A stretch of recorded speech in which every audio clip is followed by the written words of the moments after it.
여러분 예전에는 이제 군대나 이 교도소에 편지를 이렇게 주고받고 할 때 보안 검열이라는 게 있었다고 합니다. 그래서 편지가 들어가거나 나가거나 할 때 미리 그 내용을 검열해서 이 보안상 허가되지 않은 내용들이 유출되거나 들어오지 못하도록 했다는 겁니다. 사도 요한이 요한계시록을 쓸 때에도 그와 비슷한 이제 상황입니다. 사도 요한은 로마에서 볼 때 매우 위험 인물이었습니다. 사실 죽여서 없애고 싶었지만 죽이지도 못하고 반모섬에 유배를 보내서 격리시켜 놓은 상태에 있었습니다. 요한은 반모섬에 유배되어 있었지만 그가 하는 이야기들, 그가 편지를 써서 보내는 내용들은 밖에 있는 그리스도인들에게 상당한 영향력을 끼치고 있었고, 그 당시에 살아남은 마지막 사도였기 때문에 그를 늘 주시하고 있었습니다. 그래서 그가 반모섬에서 바깥으로 편지를 써서 이렇게 보내게 되면 그것들은 철저하게 로마 군인들에 의해서 검열을 받고 들어오고 나가곤 했었습니다. 그래서 이 요한은 요한계시록을 써서 밖에 있는 이 교인들에게 보내게 될 때 이 검열에 걸리지 않으면서도 그들에게 전하고자 하는 메시지를 충분히 전할 수 있도록 해야 하는 이제 그런 상황이었죠. 행여 로마의 심기를 불편하게 할 만한 내용들이 그 속에 있게 된다면 그것은 전달되지 못하고 중간에 유출되거나 폐기될 것이 분명했기 때문에 그렇지 않으면서도 그거를 전해야 되는 그런 상황이었습니다. 특히 요한계시록은 그 편지를 받는 당사자들에게는 그들의 박해의 가해자가 되는 로마 제국이 망해야 이 박해가 끝이 나는데, 결국 그들에게 소망이 되는 것은 로마 제국이 망한다는 것이었어요. 근데 그 이야기를 직접적으로 로마가 이렇게 망할 것이다, 그래야 끝날 것이다, 망하기 전까지는 좀 힘든 일도 있을 것이다, 뭐 이런 얘기를 써서 보내면 로마의 군인들이 그거를 제대로 반출시켜주지 않는 것이 뻔한 일이었죠. 그래서 요한은 그런 내용들을 전달을 하되, 유대인들이라면, 성서적 배경을 알고 있는 사람이라면 알 수 있는 이 비유와 상징과 환상들, 여기 뭐 숫자라든지 색깔이라든지 짐승이라든지 뭐 이런 것들을 이제 총동원해서 사용을 하게 되는 것이죠. 그래서 지금 로마의 압제와 박해를 받고 있는 그리스도인들에게 이제 로마는 영원하지 않다, 하나님의 뜻 가운데 언젠가는 망하게 될 것이다, 그러면 로마의 박해를 받는 그리스도인들도 이 박해가 끝날 것이다, 그래서 그때까지 조금만 참고 견디면 믿음으로 이겨내게 될 것이다 하는 내용을 전하고 싶었습니다. 그래서 요한계시록을 우리가 읽을 때 1차적으로는 요한계시록을 처음 받았을 그 교인들의 상황을 이해할 필요가 있고, 또 동시에 이것은 역사의 마지막에 주님의 다시 오심을 기다리고 준비하는 성도들에게 주시는 메시지이기도 하다 하는 이중적 의미를 가지고 늘 살펴볼 필요가 있습니다. 그래서 오늘도 그런 이중적 배경을 가지고 오늘 본문을 읽어야 제대로 이제 해석이 되는 것이죠. 만약에 이것을 이해하지 못하고 그냥 문자적으로 비유와 상징과 환상들을 문자적으로 그냥 그대로 이렇게 될 것이다라고 받아들이게 되면 많은 오해가 생기고 이상한 쪽으로 해석이 되기도 합니다. 자, 오늘 이제 본문은 이제 우리가 큰 줄기를 잊어버리면 안 돼요. 항상 요한계시록을 읽을 때에는 큰 줄기를 잃어버리면 헤매게 되기 때문에 한번 전체적으로 보겠습니다. 요한계시록의 큰 줄기, 메인 계시는 7인, 7나팔, 7대접 이렇게 이어져 내려가게 되어 있습니다. 자, 그런데 보좌에 앉으시니, 그러니까 하나님께서 어린 양에게 두루마리를 하나 주시는데, 이 두루마리를 보게 되면 이 두루마리에 7개의 인이 봉인되어 있어요. 그래서 이 어린 양이 이 인을 하나하나씩 뗄 때마다 어떤 예언의 성취로 재앙이 일어날 것들을 예고하고 대기하는 상태로 있습니다. 그러다가 7번째 인이 다 떼어지고 나면 그 안에, 두루마리 안에 있는 내용들이 다 봉인 해제가 되면서 그때부터 그 안에 있는 말씀들이 이 땅에 이루어지게 되죠. 우리 지난 시간에 우리 살펴본 내용 가운데 보면 그런 얘기를 했어요. 7인은 재앙을 예고한 것이다. 그리고 7 나팔은 그 재앙이 시작되는 것이다. 그리고 7 대접은 재앙이 완성되는 것이다. 그런 말씀을 드렸습니다. 자, 그래서 첫 번째부터 7번째 인까지 다 떼어졌어요. 7째 인이 딱 떼어지게 될 때 7 천사가 7 나팔을 받게 됩니다. 이제 곧 재앙이 시작됩니다. 그래서 오늘 이제 지금까지 제가 말씀드린 것을 전체적인 구조를 한번 도표를 통해서 한번 좀 정리를 해 보도록 하겠습니다. 이 계시들, 재앙들을 보면 크게 주 계시가 있고 또 보충 계시가 있습니다. 그래서 원래대로 하면 주 계시를 따라서 쭉 이어져 나가면 이해가 되는데 중간중간 이 보충 계시가 들어가 있어요. 그래서 요한계시록 8장 1절과 2절을 보면 7째 인을 뗍니다. 7째 인을 떼면서 7 천사가 나팔을 받게 되죠. 그럼 나팔을 받았으면 어떻게 해야 돼요? 이제 불어야 되는데 불기 전에 삽경이 들어가 있어요. 그게 기도의 향로가 나오게 되죠. 성도들이 기도를 올려드리고 성도들의 기도가 올려질 때 그 속에서 하나님께서 그 향로를 쏟으시게 될 때 우레와 음성과 번개와 지진이 있었다.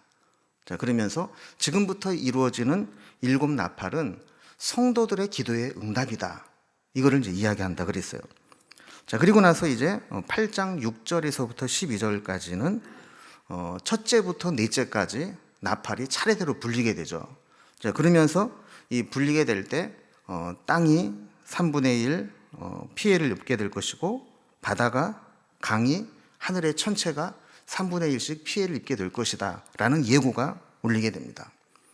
자, 그리고 나서 이제 5번째로 넘어가야 되는데 13절에 보면 한 가지 또 이야기가 하나 쭉 지나가요. 날아가는 독수리 이야기인데 날아가는 독수리가 이 땅을 보면서 이 세 천사들이 불어야 할 나팔 소리가 남아 있음이로다. 그러면서 화를 이야기하게 되죠. 그래서 앞으로도 이제 네 개의 나팔을 불었으니까 7 나팔 중에 3개가 아직 남았다는 거예요. 자, 그러면서 이제 오늘 9장 1절에서 21절까지 보면 5번째 나팔과 6번째 나팔이 불리게 됩니다. 그래서 5번째 나팔은 무저갱이 잠시 열리게 되는 사건이 일어나게 되고 6번째 나팔은 유브라데에 결박된 천사가 놓여지는 사건이 일어나게 됩니다. 자, 그래서 전체적으로 이 나팔 재앙은 첫 번째에서 네 번째까지가 한 덩어리로 되어 있고 그 다음에 5번째, 6번째가 한 덩어리로 되어 있습니다.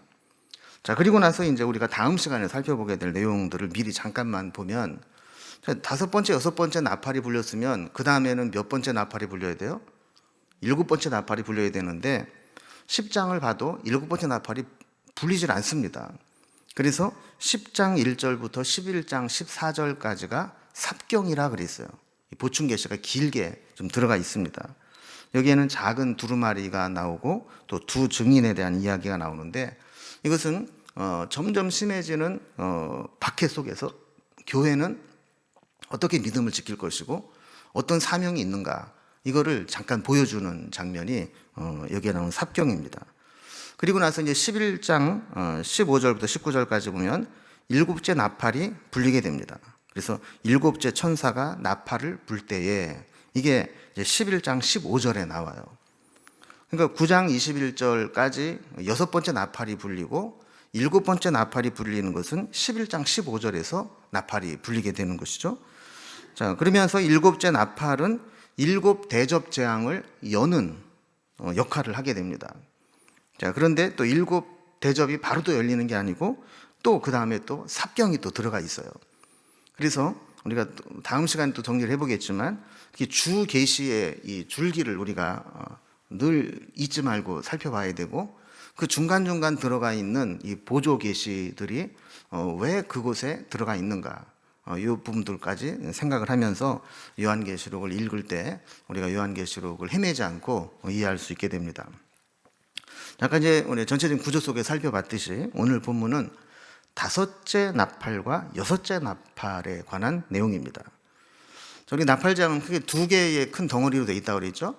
첫 번째가 첫째부터 넷째 나팔, 그리고 두 번째가 다섯째에서 일곱째 나팔, 이렇게 구분이 되는데, 처음 네 개의 나팔은 금방금방 지나가요.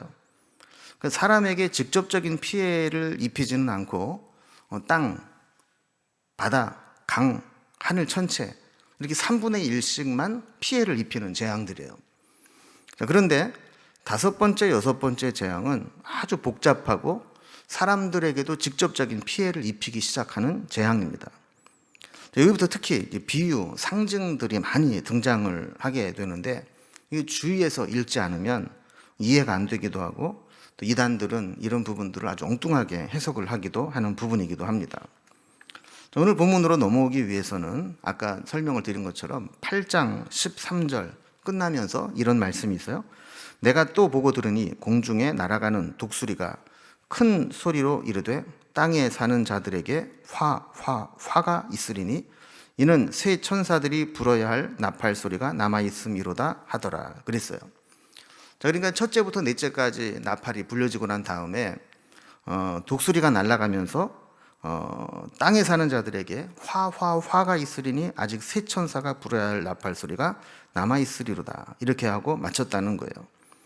자, 이제 남은 이제 새 나팔이 이제 불려야 되는데, 그럼 보면 이제 8장에서는 7절에서 12절까지 네 나팔에 대한 이야기가 6절에서 끝나요. 그런데 오늘 9장을 보면 다섯 번째, 여섯 번째 두 개의 나팔에 대한 게 21절에 걸쳐서 기록이 되고 있어요. 그러니까 처음에 네 개의 나팔과는 좀 다른, 보다 더 중대하고 복잡하고 큰 재앙이 예고되고 있다는 것을 보게 됩니다. 그럼 오늘 이제 첫 번째로 다섯 번째 나팔을 좀 보겠습니다. 다섯 번째 나팔이 불릴 때 무저갱이 열렸다 그래요. 1절을 봅니다. 다섯째 천사가 나팔을 불매 내가 보니 하늘에서 땅에 떨어진 별 하나가 있는데 그가 무저갱의 열쇠를 받았더라 그랬어요. 자, 다섯 번째 나팔이 쫙 불렸어요. 그런데 요한이 딱 보니까 하늘에서 별 하나가 땅에 떨어지는 것을 봐요. 이거는 그냥 일반 우리가 보는 별똥별이 아닙니다. 이것은 상징입니다. 그럼 뭘 상징하는 거냐? 그럼 결론부터 말씀드리면 하늘에서 떨어지는 별은 무저갱을 관리하는 천사라는 것을 오늘 본문에서 보게 돼요. 잘못 해석을 하는 사람들은 별이 떨어졌다, 그래서 타락한 천사다, 또 뭐 사탄이다, 이렇게 이야기를 하는데, 여러분 이제 사탄이나 마귀, 귀신들은 무저갱에 들어가서 갇혀져야 될 존재지 무저갱의 문을 열거나 관리하는 역할을 하는 자들이 아니에요. 자, 그래서 그 다음을 계속 보면 하늘에서 내려온 하나님의 천사가 무저갱 열쇠를 받게 되는데요. 2절에 보면 그가 무저갱을 여니 그랬어요. 자, 하나님으로부터 무저갱을 여는 열쇠를 받아서 이 땅에 내려왔죠. 그리고 그 열쇠를 가지고 무저갱을 열었어요. 흔히 말하는 지옥문이 열렸다는 거예요. 그럼 성경에 이제 무저갱이라는 말이 이제 종종 나오는데, 이 무저갱은 이제 문자적으로 말하면 밑바닥이 끝이 없는 깊은 구덩이라는 뜻이에요. 그러니까 끝이 없이 계속 꺼지는, 그래서 깊고 어두운 그런 구덩이가 무저갱이에요. 누가복음 8장 31절에 보면 예수님께서 이 거라사인의 땅에 가서 군대 귀신을 만나서 쫓아주시는데, 그 군대 귀신이 예수님을 보면서 부탁을 합니다. 뭐라고 부탁을 하느냐면 우리를 무저갱으로 들어가라 하지 마시기를 간구하더니 그랬어요. 그러니까 귀신들이 갇혀 있게 되는 곳, 그곳이 바로 무저갱이라는 것을 알 수 있죠. 또 로마서 10장 7절에 보면 죽은 자들이 거하는 처소가 무저갱이다. 그래서 최후의 심판을 받기 전에 죽은 자들이 임시로 거하는 곳, 그곳이 무저갱이다라고 볼 수 있어요.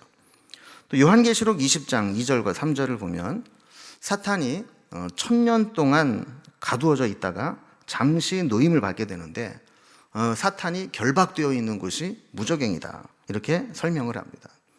자, 그러니까 성경에서 기록된 이 무저갱이 어떤 곳인가를 정리를 해보면, 무저갱은 사탄의 임시 거처이며 지옥의 일부분으로 볼 수 있다라는 겁니다. 여러분, 이 무저갱이 열렸다라는 것은 이 땅에 엄청난 혼란이 온다는 거예요. 여러분, 예를 들면 그럴 리가 없어야 되겠지만 어떤 사람이 우발적으로 죄를 져서 교도소에 들어가게 됐어요. 방을 배정받았는데 거기에 온갖 흉악범들이 다 들어가 있는 거예요. 여러분, 그러면 그 방에 들어가면 그곳은 이제 지옥이 되는 거죠. 그런데 더 심한 경우는 만약에 그 흉악범들이 탈주를 해가지고 어느 마을을 점거를 하고 그곳에서 아주 무법천지로 만든다. 그럼 그 동네 사람들이 불안해가지고 외출도 못하고 나가지도 못하고 얼마나 힘든 시간들을 보내겠습니까? 자, 그러니까 이렇게 하나님께서 천사를 통해서 잠깐 동안 무저갱을 여셨는데 여기에서 나타나는 이 혼란스러운 일들이 다섯 번째 나팔이라는 거예요. 자, 그러면 무저갱을 열 때 어떤 일이 일어나는가? 오늘 본문에는 크게 두 가지 사건이 일어나는데 하나는 큰 연기가 올라오고 또 하나는 연기와 함께 황충, 메뚜기 떼가 그곳에 갇혀 있다가 같이 나온다는 겁니다. 2절과 3절 말씀을 보면은요, 그가 무저갱을 여니 그 구멍에서 큰 화덕의 연기 같은 연기가 올라오매 해와 공기가 그 구멍의 연기로 말미암아 어두워지며 또 황충이 연기 가운데로부터 땅 위에 나오매 그들이 땅에 있는 전갈의 권세와 같은 권세를 받았더라 그랬어요. 자, 무저갱을 열 때 첫 번째 나타난 현상이 뭐라고요? 구멍에서 지옥의 연기가 올라와서 해와 공기로 말미암아 어두워졌다는 거예요, 세상이. 그러니까 봐도 보이지가 않고 혼란스럽고 분별이 안 되는 그런 혼돈의 시작이 된다라는 것이죠. 이것은 이 세상에서 지옥을 경험하게 되는 것을 상징적으로 표현한 것입니다. 두 번째 나타난 현상이 뭐냐면 연기와 함께 뭐가 올라오느냐? 황충이 올라왔다 그래요. 황충은 메뚜기 떼의 일종인데 황충이 연기 가운데로부터 땅 위에 나오매 그랬어요. 여러분, 우리는 이제 메뚜기 그러면 연세 드신 분들은 어떤 추억이 있어요? 가을 들판에 뛰어다니는 메뚜기 잡아가지고 볶아 먹고 구워 먹고 그러면 아주 고소하고 옛날에 뭐 단백질 섭취 못할 때 그렇게 이제 잡아먹는 메뚜기로 생각을 하지만 이 중동의 이 황충 메뚜기 떼는 그런 존재가 아닙니다. 모래바람에서도 죽지 않고 생존하고 먼 거리를 이동하는 아주 두려운 존재입니다. 성경에서 이 메뚜기 떼는 파괴와 많은 숫자의 상징입니다. 출애굽할 때 출애굽 직전에 바로 왕에게 애굽에 내린 10가지 재앙 가운데 피개, 이파, 악독, 우매, 암장 7번째 재앙이 메뚜기 재앙이었어요. 요엘서에 보면 범죄한 이스라엘 백성들에게 하는 심판으로 이 메뚜기, 황충, 느충이 이런 것들을 사용하셨어요. 예레미야에도 메뚜기 재앙이 나오게 됩니다.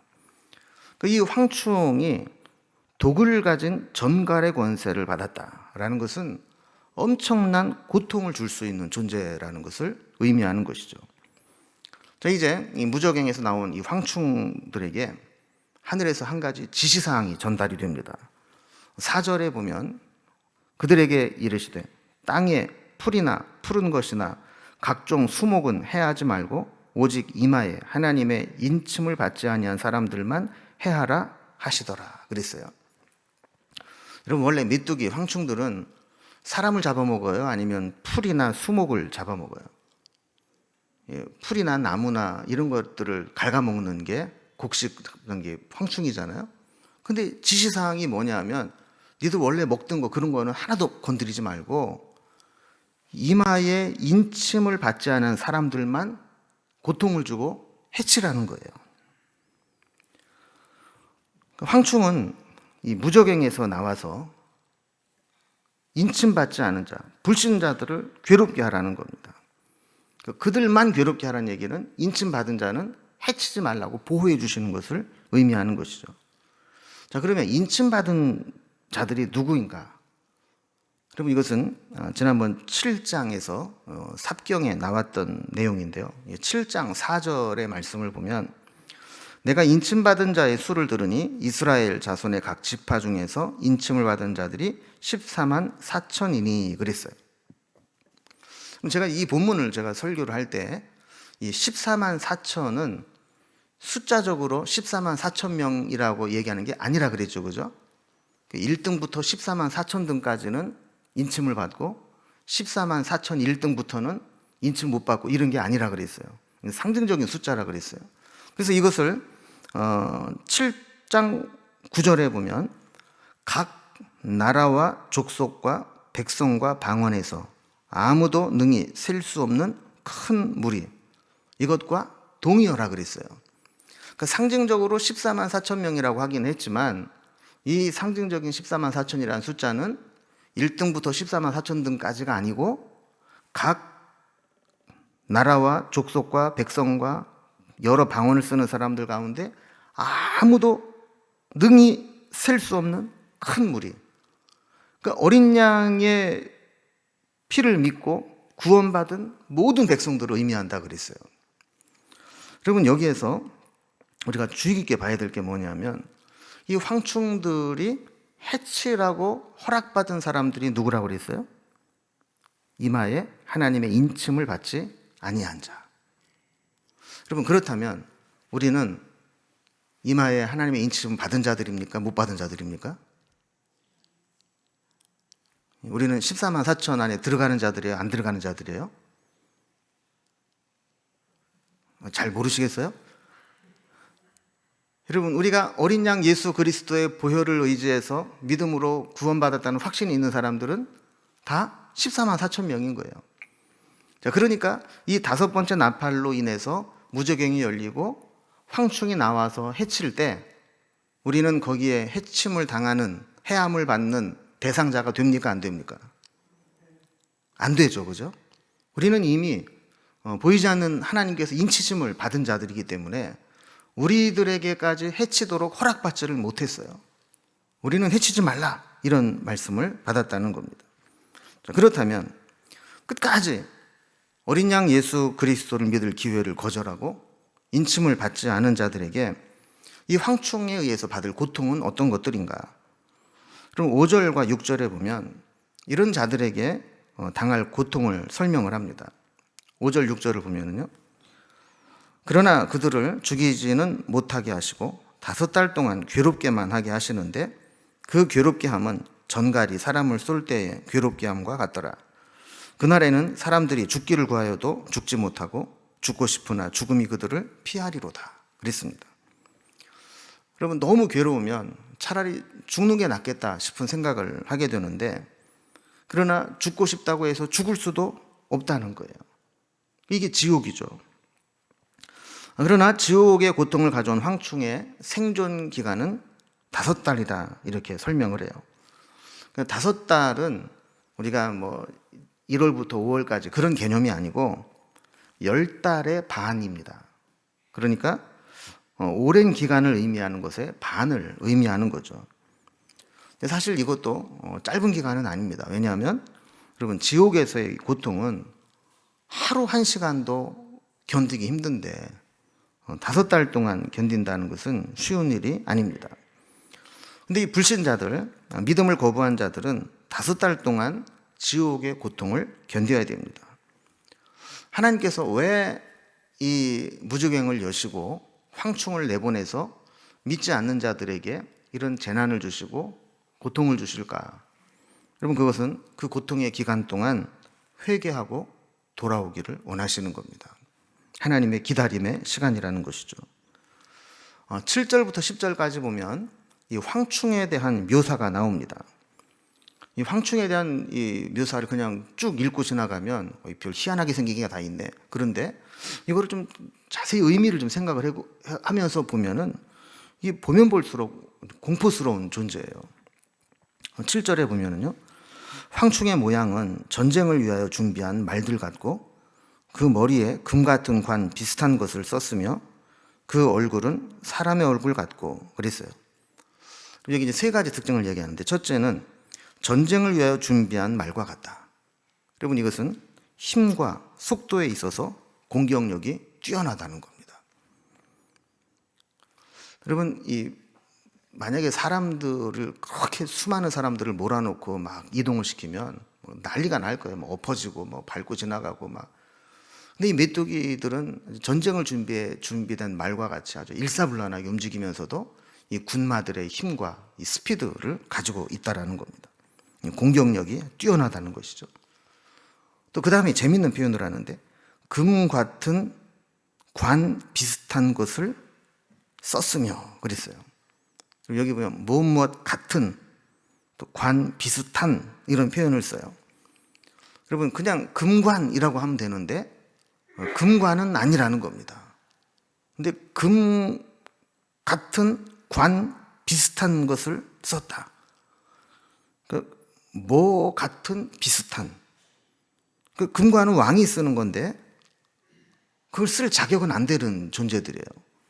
그러니까 뭐뭐 같은 비슷한 짝퉁 가짜를 쓰고 잠시 동안 왕 행세를 하는 자들이 바로 이 황충이라는 겁니다. 이들에게는 5달 동안만 임시로 한시적으로 권세가 주어졌어요. 또 세 번째 7절의 특징은 얼굴이 사람 얼굴 같다. 여러분, 이 황충 메뚜기는 곤충이잖아요. 그런데도 불구하고 사람의 지혜를 가지고 있는 것과 같다라는 겁니다. 자, 8절에 계속 이어집니다. 또 여자의 머리털 같은 머리털이 있고 그 이빨은 사자의 이빨 같으며. 여러분, 이 머리털은 성경에서 유대인들이 힘과 아름다움의 상징으로 여겼던 겁니다. 여러분, 그래서 이 압살롬 같은 경우는 그 머리가 아주 뛰어났잖아요. 그래서 이 머리털이 아주 매력적이고 아름답고 힘의 상징이에요. 남자들도 긴 머리를 막 휘날리면서 말을 타고 그냥 막 휘날리면 얼마나 이게 멋있어요. 근데 압살롬이 긴 머리털을 자랑하다가 나무에 머리털이 걸려서 죽임을 당하지 않습니까? 보기에 매력적이고 위풍당당하다는 거예요. 또 메뚜기인데 이빨이 사자 이빨 같다는 거예요. 아주 강인함을 가지고 있다라는 것이죠. 또 9절에도 보면 그 메뚜기의 모습이 이어집니다. 또 철 호심경 같은 호심경이 있고 그 날개들의 소리는 병거와 많은 말들이 전쟁터로 달려 들어가는 소리 같으며 그랬어요. 그럼 호심경은 여러분, 옛날 로마 시대 같은 영화 같은 걸 보면 이 군인들이 갑옷을 입는데 이 기사들 중세 같은데 이 철로 된 이 가슴을 가리는 이 갑옷 같은 거 있잖아요. 쇠판으로 돼 있는 거. 이게 호심경이라는 거예요. 호는 보호한다. 그리고 심은 심장. 이 심장을 보호하는 그런 이제 갑옷 같은 것을 호심경이라고 하는데, 이거 보면 이 철 호심경을 입고 있다는 거예요. 이 얘기는 아주 공격적이고 신속하고 힘이 있고 이런 것만 있는 게 아니라 방어력도 뛰어난 거죠. 누가 감히 그들을 해치려고 해도 해칠 수가 없다라는 겁니다. 날개들의 소리를 병거와 많은 말들이 전쟁터로 달려가는 소리와 같다. 그러니까 수많은 이 황충 떼들이 함께 왱 하고 이동을 하면서 날기 시작하면 그 소리만으로도 공포를 느끼게 된다는 거예요.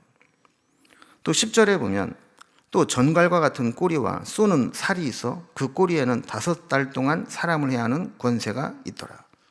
그러니까 전갈에는 이제 독이 있는데 이 독침이 있어서 화살처럼 쏘게 된다라는 거죠.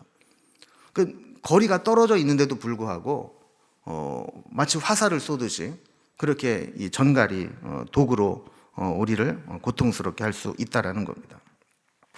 아까 살펴본 것처럼 이런 황충이 5달 동안 사람들을 해야 하는 권세를 받았다 그랬어요. 그러니까 지금까지 상황을 이렇게 정리를 해보면 황충은 아주 강력한 전투력과 공격성 그리고 지혜 또 매력을 가지고 사람들을 홀리면서도 방어력까지 갖춰서 함부로 해하지 못하는, 그런데 거기에다가 그들을 또 일사불란하게 지휘하는 지휘관이 있다는 겁니다. 그래서 11절을 보면 저들을 관리하고 지시하고 지휘하는 자들이 있다는 걸 알 수 있는데 11절에 이렇게 되어 있어요. 자, 그들에게 왕이 있으니 무저갱의 사자라. 히브리어로 그 이름은 아바돈이요 헬라어로는 그 이름이 아볼루온이더라. 여러분, 아바돈 또 아볼루온이라는 이름이 나오는데 이 두 개의 이름은 뭐 히브리어 헬라어일 뿐 뜻은 동일합니다. 파괴자, 살인자 이런 의미를 가지고 있어요. 이것은 이제 사탄의 별명입니다. 자, 하나님께서는 무저갱을 잠깐 여시고 그곳에서 아주 흉악한 그런 황충을 내보내서 믿지 않는 자들을 공격하고 해쳐서 닷새 동안 고통을 주면서 너 이래도 계속해서 회개하지 않고 예수 믿지 않고 그렇게 죄 가운데 살아갈래? 그러면서 그들이 회개하기를 기다리신다는 겁니다. 다섯 번째 나팔 재앙을 한마디로 표현하면 불신자들을 죽이지는 않으면서도 괴롭게 하는 재앙이 다섯 번째 나팔 재앙입니다. 그럼 이걸 보면서 제가 계속 간곡하게 부탁을 드리는 것은 뭐냐면 이거를 들으면서 내가 저런 재앙을 받으면 어떡하지? 두려워 떨면 안 된다는 거예요. 이것은 믿음을 거부한 자, 불신자들에게 이런 재앙을 주면서 고통을 주면서 마지막 기회를 주시는, 회개할 기회를 주시는 사건이다라는 것을 보면 됩니다. 12절에 보면 이제 첫째 화는 지나갔으나 보라 아직도 이 후에 화 둘이 이르리로다. 자, 이게 다섯 번째 이제 화가 지나갔으니까 이제 여섯 번째, 일곱 번째 두 개 남았다라고 소개를 하는 것이죠. 자, 그리고 이제 크게 이제 두 번째로 오늘 여섯 번째 나팔입니다. 여섯 번째 나팔은 유브라데에서 결박된 천사가 노임을 받게 되는 장면이 나오게 되는데 이 다섯 번째 재앙의 그 고통이 가시기도 전에 여섯 번째 나팔이 울리게 됩니다. 13절 말씀을 보면 여섯 번째 천사가 나팔을 불매 내가 들으니 하나님 앞 제단 금제단 네 뿔에서 한 음성이 나서 그랬어요. 하나님 앞 금제단 네 뿔에서 음성이 났다. 그래서 하나님의 음성이 들렸다는 것을 이렇게 설명을 해놓은 겁니다. 하나님의 음성이 어떻게 들렸는가? 14절을 보면요. 나팔 가진 여섯째 천사에게 말하기를 큰 강 유브라데에 결박한 네 천사를 놓아주라 하매 그랬어요. 자, 유브라데 강에 결박당한 네 천사가 있다 하는 거예요. 그리고 이 결박당한 네 천사가 어떤 존재냐를 알려면 이 결박이 풀어졌을 때 어떤 일이 일어났는가를 보면 이 결박당해서 좀 조용히 있는 네 천사가 어떤 존재인지를 알 수 있잖아요, 그렇죠? 우리가 이제 오늘 읽은 말씀을 보면 이 네 천사가 결박당한 데서 놓여지게 되니까 어마어마한 군대를 이끌고 나온다는 것을 보게 돼요. 전쟁을 일으킨다라는 것이죠. 여러분, 이 말씀을 보면 지금 이 땅에 평화가 유지되고 있는 것은 어떤 힘에 의한 것처럼 보이지만 사실은 하나님께서 전쟁을 억제시키기 때문에 그런 겁니다. 하나님이 억제되었던 전쟁 욕구를 그냥 풀어놓기만 하면 여기저기에서 그냥 뻥뻥 터지고 마는 거예요. 그러니까 여기에서도 지금 유브라데 강에 결박한 네 천사를 놓아주니까 15절에 보면 네 천사가 놓였으니 그들은 그 년 월 일 시에 이르러 사람 3분의 1을 죽이기로 준비된 자들이더라 그랬어요. 하나님의 때에 이제 디데이에 불신자 중에 3분의 1이 심판을 받게 돼요. 그러니까 아까 그 다섯 번째 나팔에서는 죽이지는 않고 고통만 주는, 죽고 싶어도 죽지 못하는 그런 이제 경고의 메시지였다면 이제 여섯 번째 나팔은 실제로 회개하지 않게 될 때 3분의 1이 죽습니다. 그래서 나머지 3분의 2만이라도 회개할 기회를 주시는 거죠. 여기 보면 16절에 마병대의 수는 2만만이니 내가 그들의 수를 들었노라 그랬어요. 그러면 성경에서 이 숫자를 겹쳐 쓰는 경우는 곱하기라는 의미입니다. 그래서 2만 곱하기 만 그러면 얼마예요? 2억이죠. 밑에 각주에 보면 2억이라고 그걸 설명을 해놨어요. 성경에서 보통 이제 이렇게 뭐 만만이요, 천천이요 이런 것들은 만만 하면 억, 이렇게 곱하기를 나타내는 겁니다. 하나님께서 2만 명이나 되는 군대를 일으킨다라는 겁니다. 여러분, 실제로 이스라엘 백성들에게 하나님의 군대를 일으키실 때 보면 유브라데 강 쪽에 있는 자들을 일으켜서 이스라엘 백성을 징계하신 적이 있죠. 그러니까 아수르, 다 그 유브라데 강가에 있는 거죠. 바벨론, 유브라데 티그리스 강 그쪽이죠. 메데, 바사 다 그쪽입니다. 그래서 그쪽에서 하나님께서 군대를 일으키시고 하나님께서 그쪽에서 수많은 숫자들을 풀어서 하나님의 일을 하실 수 있다는 거예요. 하나님이 쓸 수 있는 카드는 많습니다. 이들 마병대 역시 다섯째 나팔에서 보았던 황충처럼 아주 공포스러운 존재입니다. 17절을 보면 이 같은 환상 가운데 그 말들과 그 위에 탄 자들을 보니 불빛과 자줏빛과 유황빛 호심경이 있고 또 말들의 머리는 사자 머리 같고 그 입에서는 불과 연기와 유황이 나오더라 그랬어요. 마병대 역시 마병대 탄 사람 역시 호심경으로 무장하고 있어요. 쉽게 해치지 못해요. 머리는 사자 머리 같이 용맹스러워요. 그 입에서는 불과 연기와 유황이 나온다 그랬어요. 그럼 불, 연기, 유황은 지옥의 재앙을 상징하는 것들이죠. 지옥 그러면 뭐 불, 유황 이런 게 연상이 되잖아요. 그런 지옥의 재앙을 입에서 내뿜는다는 거예요. 18절 말씀을 보면 이 세 재앙 곧 자기들의 입에서 나오는 불과 연기와 유황으로 말미암아 사람 3분의 1이 죽임을 당하니라. 아까도 설명을 드렸듯이 다섯 번째 나팔에서는 죽고 싶어도 죽지 못하고 고통만 당하면서 하나님이 회개하라고 경고를 주셨는데 이제 그래도 회개하지 않으니까 어떻게 해요? 이제 여섯 번째 나팔에서는 3분의 1을 지옥의 재앙으로 죽게 허용하신다는 겁니다. 19절에 보면 이 말들이 어떠냐? 말들에 대한 묘사가 나와요. 이 말들의 힘은 입과 꼬리에 있으니 꼬리는 뱀 같고 또 꼬리에 머리가 있어 이것으로 해하더라 그랬어요. 그리고 이 마병대가 타고 온 이 말들이 얼마나 강력한 힘을 가지고 있는지 마병은 가만히 타고만 있어도 돼요. 이 말들이 지들의 가진 힘으로 다 사람들을 해치는 거예요. 그래서 특히 이 말에는 뱀 같은 꼬리에 머리가 있다 그래요. 이 말에 꼬리가 있는데 생기기는 뱀처럼 아주 간교하게 생겼는데 꼬리에 머리가 달려 있다는 거예요. 여러분, 보통 꼬리는 그냥 무의식적으로 그냥 움직이고 맙니다. 그런데 여기에 머리가 달려 있다는 얘기는 꼬리조차도 어떤 목표를 볼 수 있고 분석할 수 있고 타격할 수 있는 지시를 내릴 수 있는 존재라는 것을 의미하는 것이죠. 여기에서 독이 나와서 사람들을 상하게 했다라는 겁니다. 내가 아까 말씀드린 그 숫자가 2억, 어마어마한 군대가 동원되어서 전쟁이 예고되어 있는 겁니다.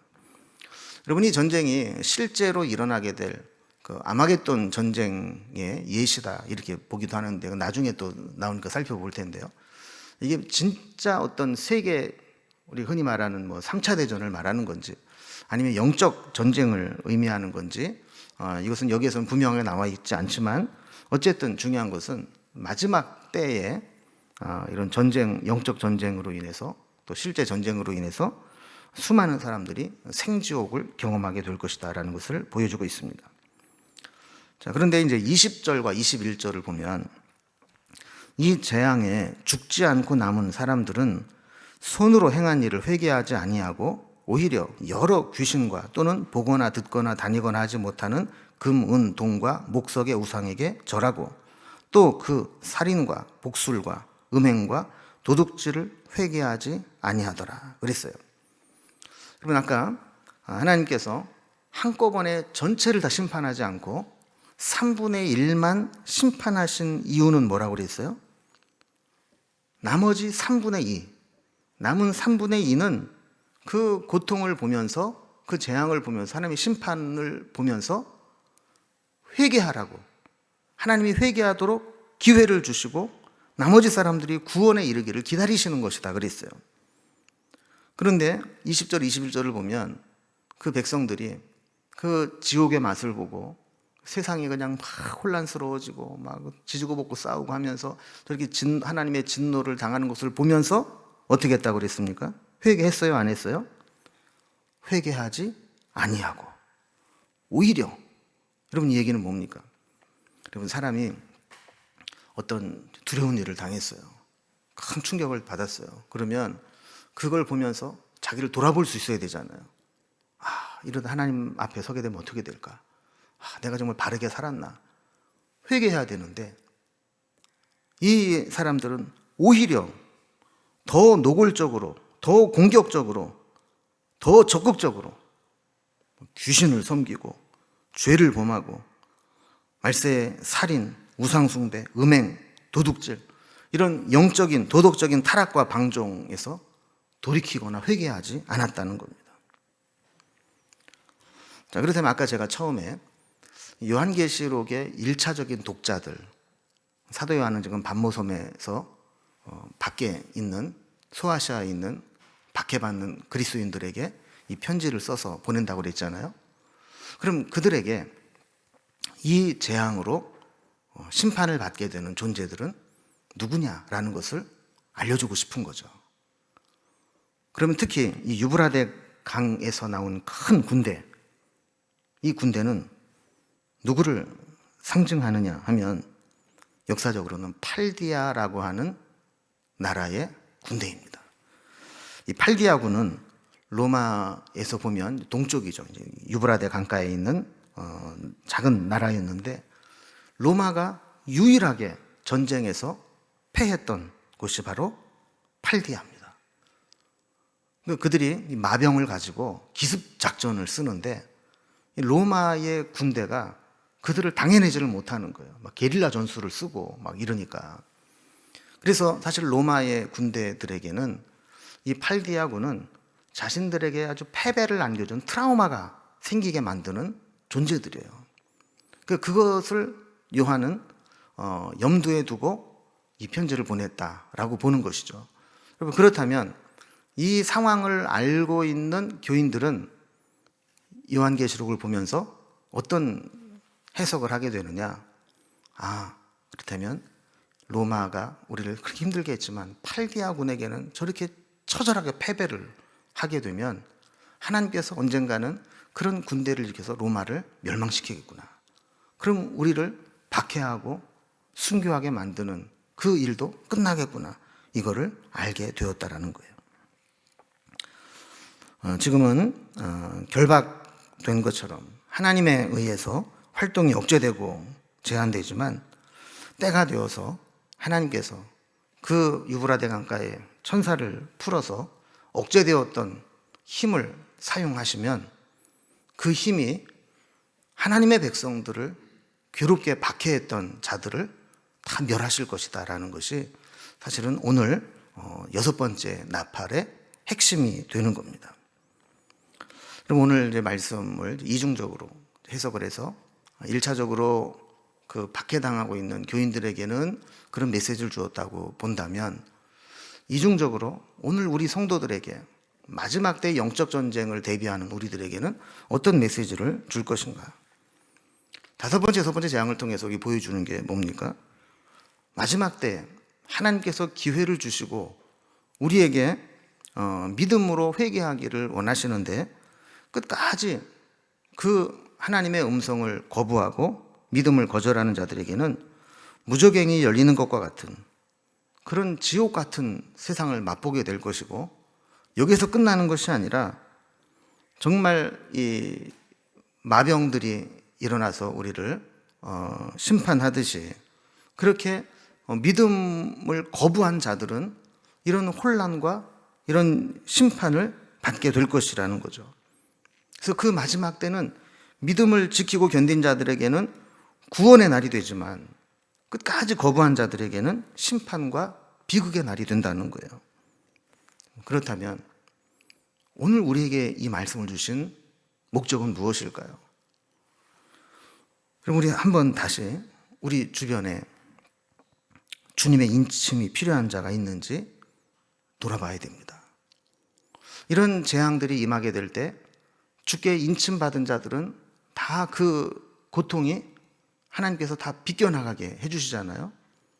그런데 우리 주변에, 우리 가족 가운데, 우리 사랑하는 친구 가운데, 우리 주변에 인침을 받지 못한 사람들은 마지막 때 하나님께서 이 혼돈스러운 세상을 만들 때 그 고통을 고스란히 받아야 된다라는 것을 보여주고 있다라는 겁니다. 그렇다고 한다면 오늘 이 말씀 받는 우리들은 사실은 안심할 수 있어요. 우리는 그래, 마지막 때 저렇게 혼란스럽고 심판과 진노의 때가 와도 우리는 인침을 받았기 때문에 괜찮아. 우리는 두려워할 필요가 없어. 그러나 우리가 한 걸음 더 나아가서, 그렇다면 아직 인침받은 확신이 없는 사람들, 그 사람들에게 우리가 권면해야 되고 복음을 전해야 되고, 또 잃어버린 영혼들이라면 우리 인생을 마지막을 그렇게 살지 말자. 이제라도 우리 하나님 앞에 돌아서자. 주님 만날 날을 기다리자. 이렇게 하면서 그들에게 인침받은 확신이 생기도록 우리가 권면하고 복음을 전해야 될 사명이 남아있다는 것을 보여주고 있습니다. 이 사명을 생각하면서 오늘도 우리의 이마에 인쳐주신 하나님께 감사하면서 그렇지 못한 자들에게 우리가 가지고 있는 주신 사명 잘 감당할 수 있게 해달라고 주님 바라보는 저희들이 되기를 바랍니다. 기도하겠습니다.